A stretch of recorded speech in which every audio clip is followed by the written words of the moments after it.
Hi guys! Welcome to another episode of Tiger Garage. So, ayan, bagong project dito ngayon. So, in this project, hindi pa natin nasimulan. Gusto ko lang to show everyone na before natin gawan.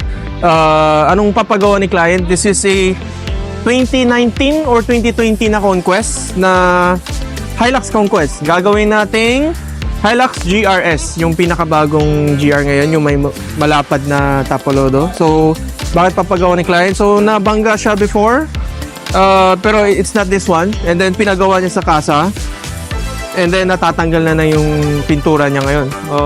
Other projects ongoing at the background. It's okay. So, basically, papalitan natin yung buong front face niya, pati headlights.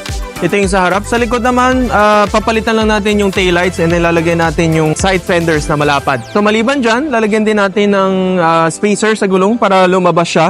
Siyempre, pag malapad na to, hindi na maganda tignan nakalubog yung wheels. As you can see in the video, parang medyo nag-fade na yung paint niya. Hindi na ganun kaganda yung pintura.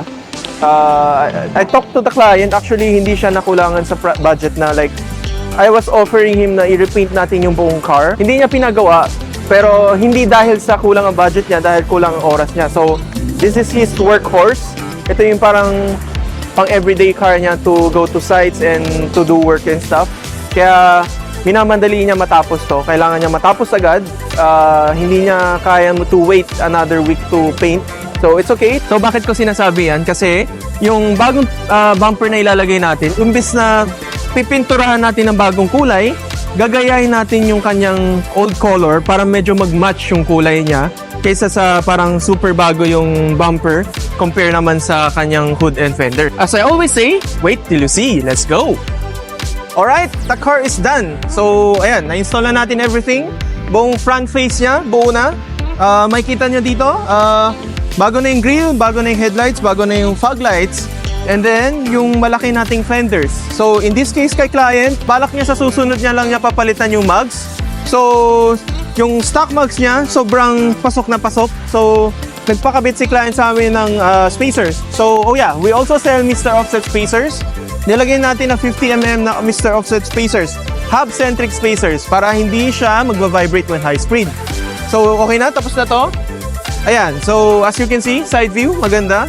Maganda yung front view natin, maganda na rin yung side view natin. So, maliban sa mga front end and taillights and sides, the kit also comes with the new sun visors.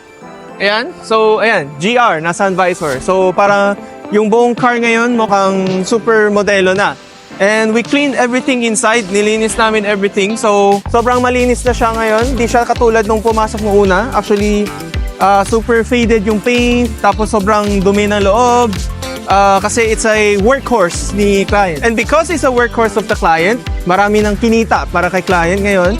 Gagastusan na ni client, pinaganda na natin yung buong car. Buong labas, buong loob. I'm pretty sure masasaya si client after pag nakita niya ng car na to. So ayan, if you guys are interested in this item or this service or any other of our item or services, just give us a message and let us make it happen. Thank you guys for watching and let us see you next time. Goodbye!